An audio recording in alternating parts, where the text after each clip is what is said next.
వీరు వేటూరు సుందరరామూర్తి గారు. వారు మీ కవులు రాసిన నాటకాలు వేసి వేసి చివరికి ఈ జబ్బు నాకు అంటుకుంది. అంటుకుందా? జబ్బుకు సరి అయిన ప్రాత సబ్బు. సబ్బు కొనుక్కోండి. అంచప్రాస, అందుకేనండి మిమ్మల్ని ఆరుద్ర అన్నారు. ఆరుద్ర గారు, ఓ కవిత చెప్పండి.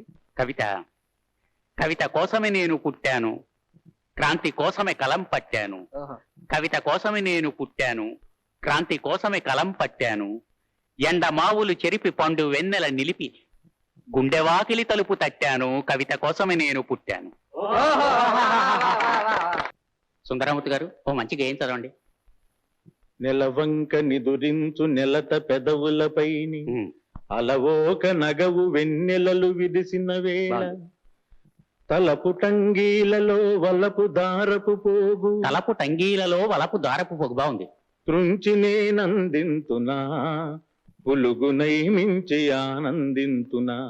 వలపు కోయిలలు పాడే వసంతం నీ సొంతం, మల్లెల మంటలు రేగిన గ్రీష్మం నా గీతం,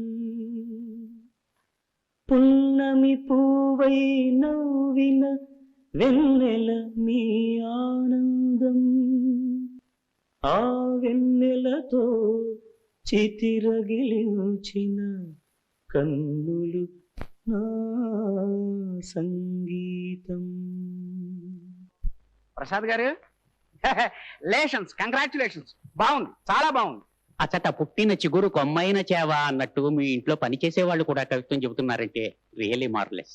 ఆరుద్ర గారు, మీకు తెలియదేమో, మా ఇంట్లో కుక్కలు కూడా కవిత్వం చెబుతాయి.